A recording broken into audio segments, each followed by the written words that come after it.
Selamat pagi semuanya, adik-adik dan papa mama yang berada di rumah. Pagi, Elsa. Kita ketemu lagi di sekolah minggu pada hari ini. Sebelumnya kita berdoa dulu. Kita sama-sama lipat tangan, tundukkan kepala. Kita mau berdoa sama Tuhan. Selamat pagi Tuhan. Selamat pagi Tuhan. Selamat pagi Bapak. Selamat pagi Bapak. Terima kasih. Terima kasih. Kami hari ini boleh ke sekolah minggu secara online.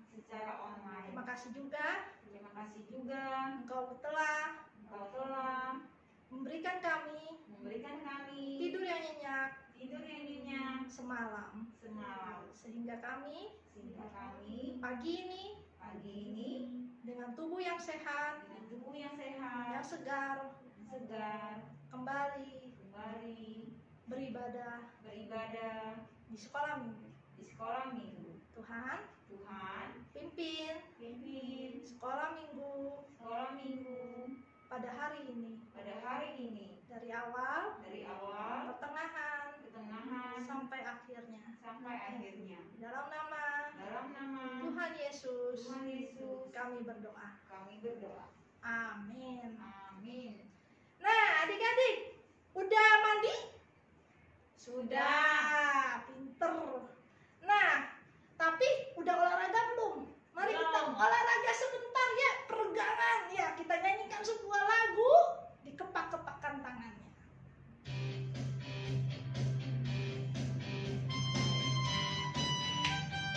Pakai gerakan ya.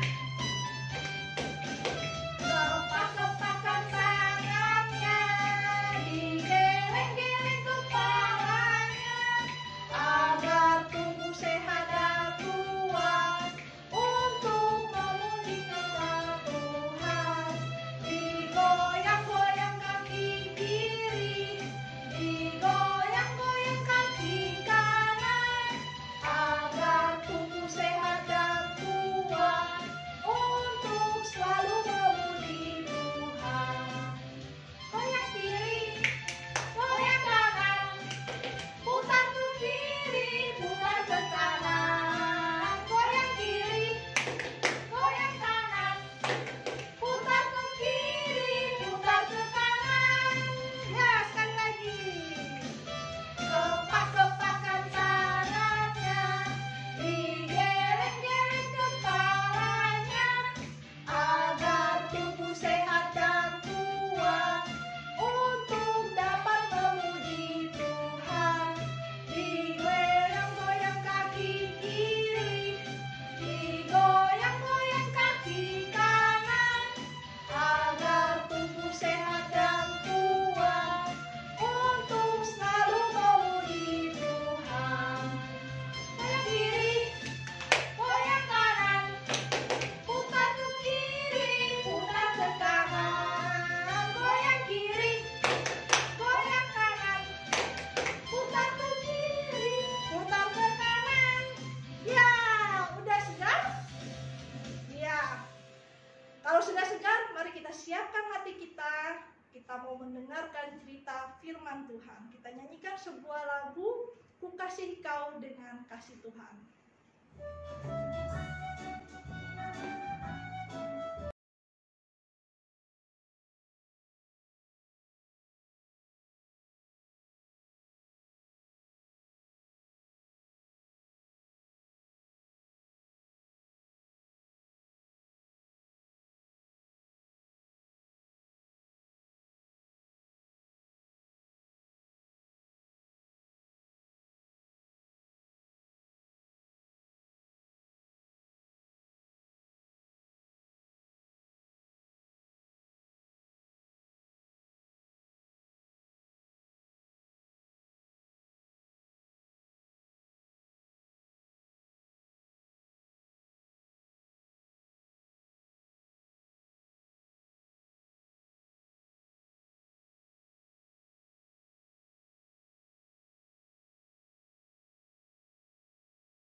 selamat hari Minggu.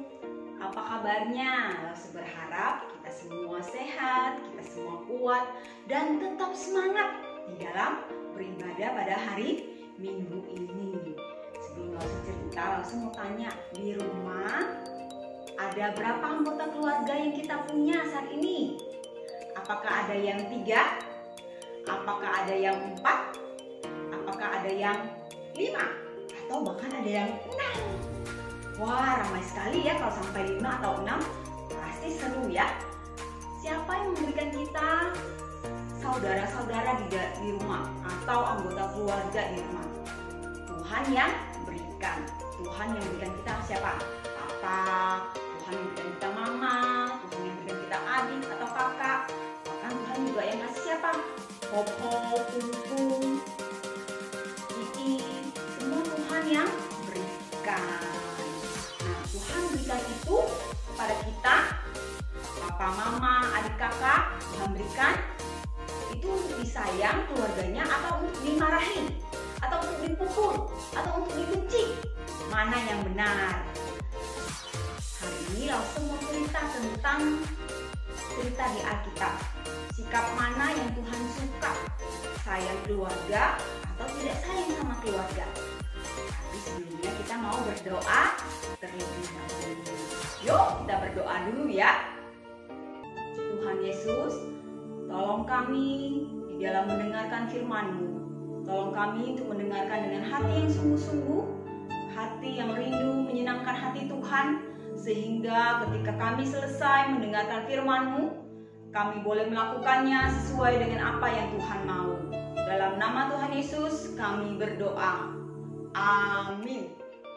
Anak-anak, langsung mau tanya, siapa yang tahu nama keluarga pertama di Alkitab yang ada di Perjanjian Lama? Coba dipikir-pikir, coba diingat-ingat siapa namanya. Apakah keluarga Abraham? Bukan ya. Apakah itu keluarganya Bapak Musa? Bukan juga ya. Apa itu keluarganya Tuhan Yesus? Wah, apalagi keluarga Tuhan Yesus ya. Tuhan Yesus belum lahir. Tuhan Yesus di Perjanjian Baru. Ini ada yang di Perjanjian Lama. Siapa namanya? Ada yang ingat? Betul, namanya siapa? Keluarga Adam. Berapa anggota keluarganya? Berapa banyak? Kalau diceritakan di Alkitab, ada 4 orang pertama kali. Yaitu siapa aja? Adam sebagai papa, kemudian Hawa sebagai mama, Kain sebagai koko, Habel sebagai dedeknya, sebagai adiknya yang paling kecil pada waktu itu diceritakan. Bagaimana kehidupan keluarga ini? Apakah mereka saling sayang atau mereka saling benci? Nah, Adam dan Hawa membesarkan Kain dan Habel dengan penuh sayang. Mereka dibesarkan dengan baik. Dan apa? Adam dan Hawa juga sering cerita tentang siapa? Tuhan kepada Habel dan Kain. Kain dan Habel mereka berdua tumbuh menjadi anak yang juga kenal Tuhan. Sehingga ketika mereka besar, mereka mau memberi persembahan untuk Tuhan. Kain, anak-anak ketika sudah besar, Kain bekerja sebagai petani, sedangkan Habel bekerja sebagai gembala domba. Mereka bekerja dengan sangat rajin sehingga menghasilkan sesuatu yang baik hasilnya. Nah, mereka saling sayang satu dengan yang lain. Kalian ingat tidak apa yang pernah Kain lakukan kepada Habel? Apakah itu tanda sayangnya dia kepada Habel? Apakah itu tanda sayangnya Kain kepada papa mamanya? Coba kalian ingat apa yang pernah dilakukan oleh Kain. Selanjutkan ceritanya ya. Jadi pada suatu hari ketika sudah waktunya panen, maka Kain itu memanen hasil pertaniannya. Lalu kemudian apa yang dilakukan oleh Habel? Habel juga sudah waktunya gembala dombanya menghasilkan anak. Maka Mereka berdua ingin mempersembahkan sesuatu kepada Tuhan. Kain ingin mempersembahkan hasil pertaniannya, hasil panennya untuk Tuhan. Kemudian Habel ingin mempersembahkan apa? Anak sulung kambing dombanya untuk Tuhan. Mereka berdua pergi memberikan persembahan untuk Tuhan. Tetapi ketika mereka memberikan persembahan, apa yang terjadi? Ternyata persembahan Kain tidak diterima oleh Tuhan. Persembahan Habel yang diterima oleh Tuhan. Terjadi Kain menjadi sangat marah. Dia menjadi iri hati kepada siapa? Kepada Habel. Karena apa? Habel diterima, kok aku punya nggak diterima? Dia marah sekali. Lalu dia marah, Tuhan berperingatkan kepada dia, jangan marah. Dosa sudah mengintip di depan pintu, tapi dia tetap marah.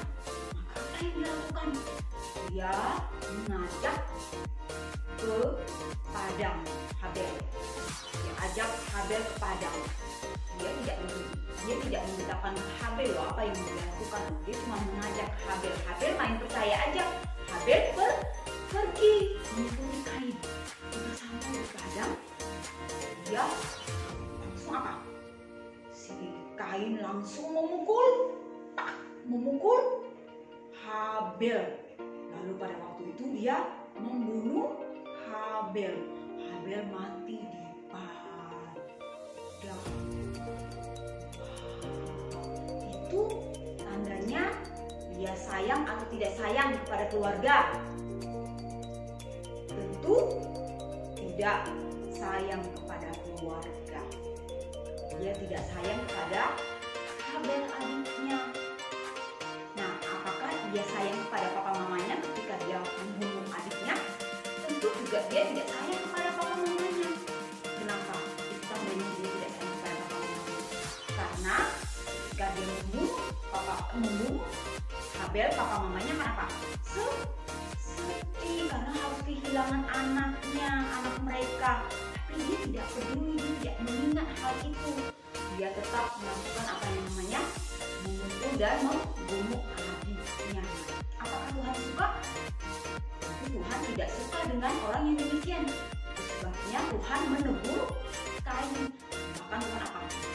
Menghukum Kain. Kain diusir dari tanah yang tempat di mana Adam dan Hawa berada. Dia diusir pergi dari situ. Dan dia harus pergi meninggalkan tanah itu. Dia harus pergi jauh dari keluarganya, Adam dan Hawa. Anak-anak, siapa yang di sini seperti Kain yang tidak sayang kepada anggota keluarganya? Siapa yang tidak sayang kepada papa, mama? Siapa yang tidak sayang kepada adik? Kepada koko, kepada cece, kepada meme, kepada adik perempuan atau adik laki-laki? Siapa yang seperti itu? Atau bahkan tidak sayang kepada popo atau kungkung yang tinggal serumah dengannya? Ingat loh ya, Tuhan sukanya dengan anak yang sayang pada keluarganya, bukan seperti Kain, loh ya. Ingat ya.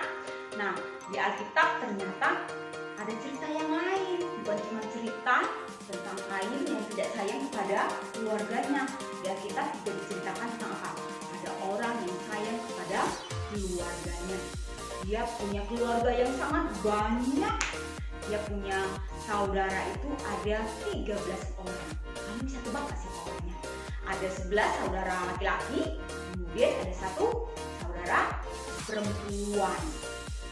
Dia sangat disayang oleh papanya. Maka saudaranya itu yang laki-laki ada 10 orang itu iri sama dia. Iri hati sama dia karena disayang sama oleh papanya.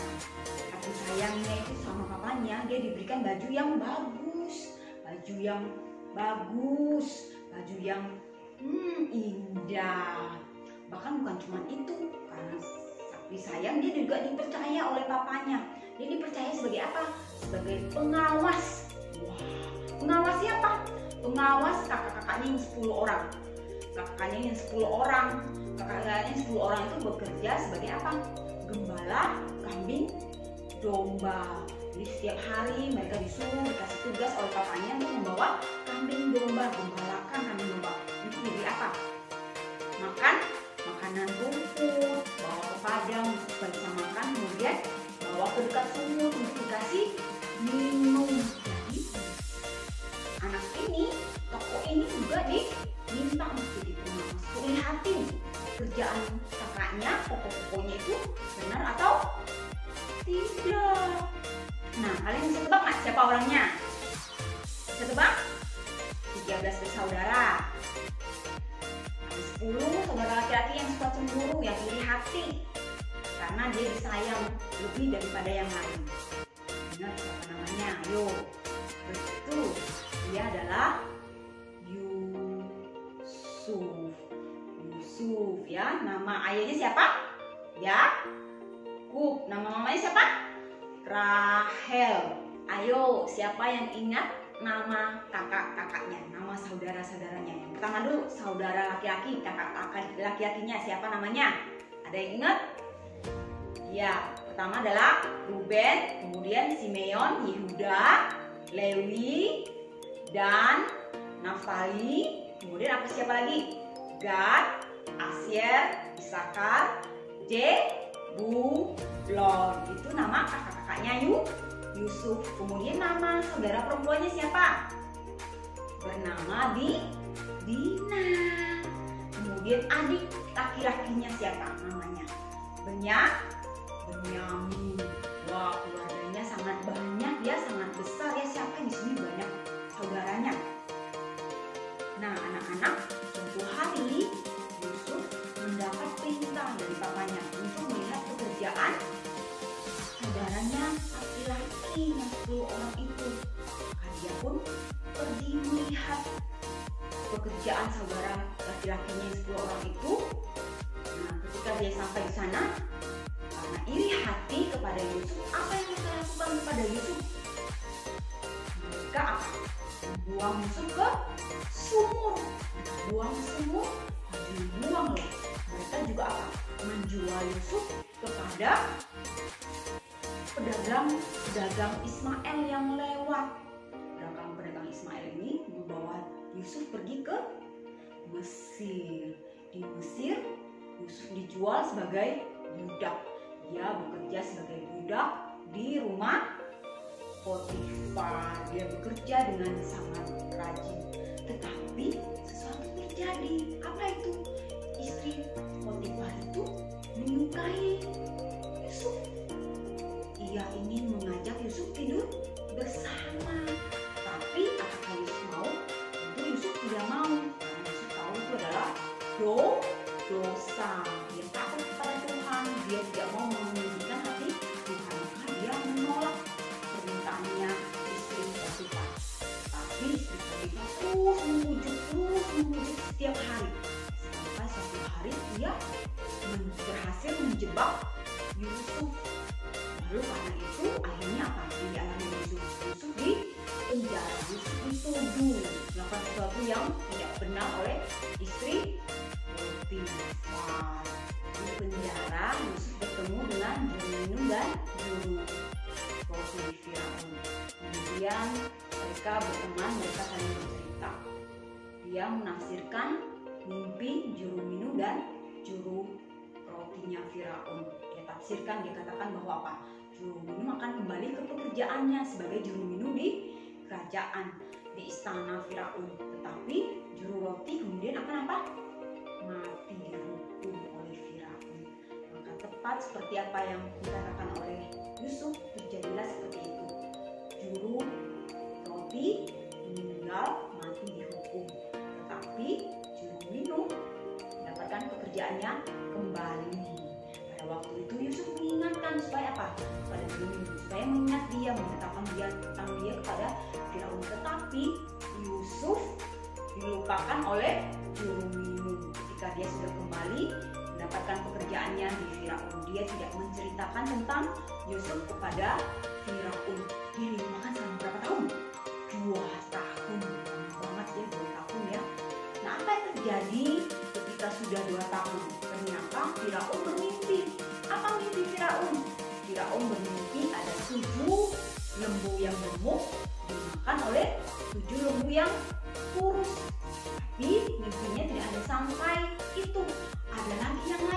juga bermimpi apa? Ada 7 bulir gandum yang baik dimakan oleh 7 bulir gandum yang layu, yang tidak baik. Nah, setelah dia bermimpi itu, dia bingung. Kenapa dia bermimpi seperti itu? Apa arti mimpinya? Maka dia panggil semua orang ahli mimpi. Dia datangkan ke kerajaannya. Tetapi apakah ada yang tahu arti mimpi itu? Tidak ada yang tahu ya arti mimpinya. Lalu juru minum tiba-tiba ingat siapa? Yusuf. Dia ingat Yusuf. Maka dia menceritakan kepada Firaun.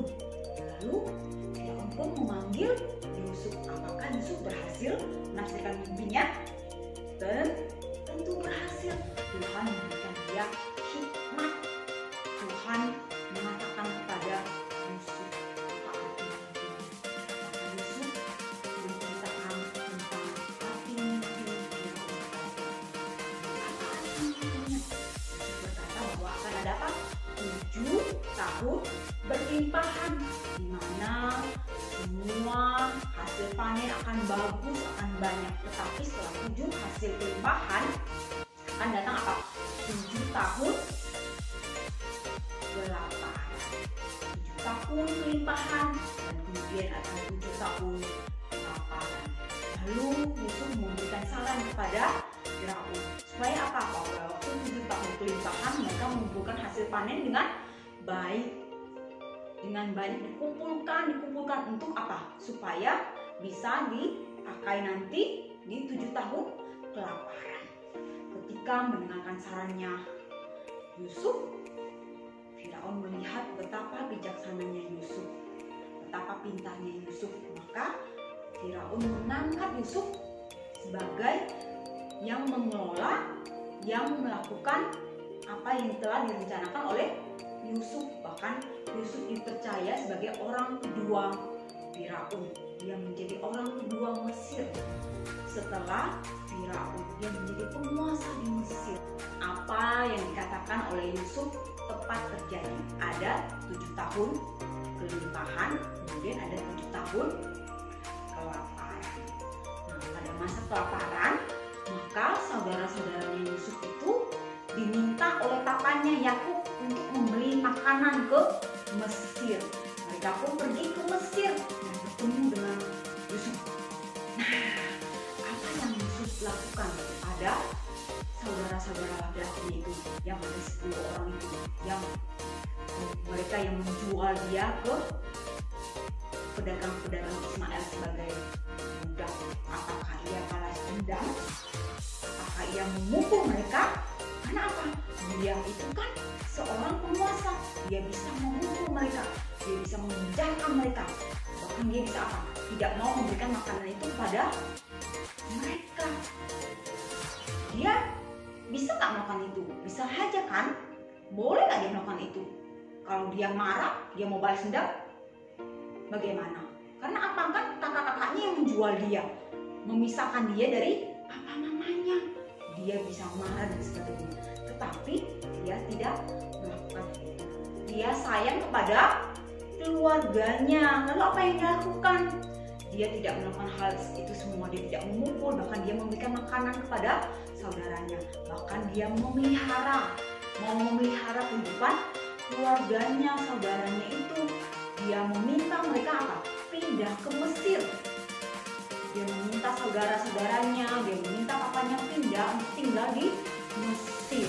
Supaya apa? Dia bisa memberi mereka makan. Anak-anak, harus bacakan ya apa yang dikatakan Yusuf kepada 10 saudaranya. Engkau akan tinggal di tanah Gosen dan akan dekat kepadaku. Engkau serta anak dan cucumu, kambing domba dan lembu sapimu, dan segala milikmu. Di sanalah aku memelihara engkau. Sebab kelaparan ini masih ada 5 tahun lagi. Supaya engkau jangan jatuh miskin bersama seisi rumahmu. Dan semua orang yang ikut serta dengan engkau. Wah, Yusuf begitu baik ya, begitu sayang kepada keluarganya. Dia mau memelihara keluarganya, dia memelihara saudara-saudaranya, padahal yang sudah menjahati dia tetap sayang, dia memaafkan saudaranya. Nah anak-anak, maka semua anggota keluarga Yusuf, saudara-saudaranya laki-laki, papanya pindah ke Mesir, mereka tinggal di Gosen. Yusuf sangat senang bertemu dengan Yakub. Yakub juga sangat senang bertemu dengan Yusuf. Mereka sangat senang. Keluarganya berkumpul kembali dan tinggal di Mesir di tanah Gosen. Nah, suatu hari Yakub itu kan makin lama, itu kan dia udah tua ya, makin lama makin tua dan tua. Apa yang terjadi dengan Yakub yang sudah tua ini? Suatu hari Yakub yang sudah tua ini meninggal, maka dia pun dikuburkan. Ketika papanya meninggal, maka kakaknya sangat ketakutan. Kakaknya Yusuf ketakutan. Kenapa mereka ketakutan? Mereka berpikir jangan-jangan nih Yusuf tidak balas dendam selama ini kepada mereka karena papanya masih hidup. Sekarang papanya meninggal, kemungkinan Yusuf akan balas dendam kepada mereka. Maka mereka datang kepada Yusuf, mereka menyerahkan diri sebagai budaknya Yusuf. Tetapi apa responnya Yusuf? Bagaimana sikap Yusuf? Yusuf berkata apa?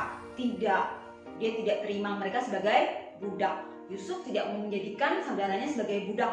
Dia berkata kepada saudaranya, dia bukan Tuhan, dia bukan Tuhan yang boleh menghukum orang. Dia tidak mau menghukum saudaranya. Dia sayang kepada saudaranya. Dia berkata apa? Tuhan sudah melakukan sesuatu yang baik buat dia.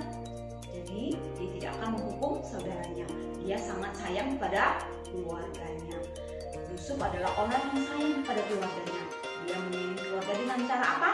Tidak membalas perbuatan saudara-saudaranya, kakak-kakaknya yang jahat kepadanya. Dia juga sayang kepada keluarganya dengan cara apa? Memelihara kehidupan keluarganya. Dia kasih makan kepada keluarganya. Wow, itu suatu hal yang disukai oleh Tuhan. Tuhan pasti sangat menyukai apa yang dilakukan oleh Yusuf. Apa yang dilakukan oleh Yusuf sangat berbeda dengan apa yang dilakukan oleh Kain. Kain iri hati, kemudian dia membunuh adiknya. Tetapi berbeda dengan Yusuf. Yusuf walaupun dijahatin oleh kakaknya tetap berbuat baik, bahkan memelihara kehidupan mereka, memberi mereka makan. Wah, sangat luar biasa ya. Anak-anak, mari belajar seperti Yusuf yang sayang keluarganya. Bagaimana caranya kita sayang kepada keluarga kita? Pertama yang bisa kita lakukan adalah apa? Kita berdoa untuk semua orang-orang di rumah kita, semua anggota keluarga kita. Berdoa untuk papa, berdoa untuk mama, berdoa untuk adik, berdoa untuk koko, cece, kakak. Bahkan bukan cuma berdoa untuk mereka, tapi berdoa juga untuk koko, untuk kumpung, ii. Supaya apa? Tuhan jaga dan Tuhan pelihara terus. Kemudian yang kedua, bersikap apa? Taat. Taat kepada siapa? Taat kepada papa dan mama. Terus yang ketiga, jangan bersikap egois. Belajar berbagi makanan kepada papa, mama, adik, kakak. Kemudian apalagi? Berbagi mainan dengan saudara yang lain, dengan kakak atau adik. Kemudian yang keempat, belajar berkata apa? Maaf jika berbuat salah, atau belajar juga memaafkan jika ada yang melakukan kesalahan kepada kamu. Jangan dendam seperti siapa? Yusuf yang tidak dendam kepada keluarganya. Ingat ya, belajar sayang kepada keluarga, karena itu yang disukai oleh Tuhan. Yuk kita mau katakan, aku sayang keluargaku. Aku sayang keluargaku. Mari kita berdoa. Tuhan Yesus, terima kasih untuk keluarga, untuk papa mama, kakak adik, koko, kungkung, ii yang Tuhan berikan bagiku. Terima kasih untuk keluarga yang Tuhan sudah berikan bagiku. Tolong aku Tuhan untuk selalu sayang kepada mereka. Karena saya tahu Tuhan juga sayang kepada mereka. Aku ingin belajar seperti Yusuf yang sayang keluarganya. Terima kasih Tuhan Yesus. Dalam nama Tuhan Yesus saya berdoa. Amin. Baik anak-anak, sampai di sini cerita Lause. Sampai ketemu ya minggu depan. Nah, adik-adik tadi sudah mendengarkan cerita dari Laus Marta. Apa? Bahwa kita harus sayang keluarga kita. Kita sayang semuanya seperti Yesus sayang kita semua. Mari kita nyanyikan sebuah lagu Yesus sayang semua.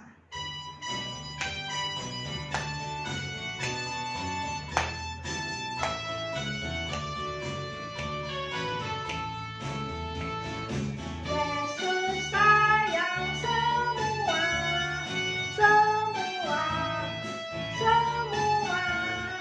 Yesus sayang semua, sayang semua. Sayang papa, sayang mama, sayang dede, sayang kakak, sayang kamu, dan saya sayang semua. Ya, kita nyanyikan lagi lagu ini. Sayang kakek, sayang nenek, sayang paman, sayang ibu. Yesus sayang semua, semua, semua.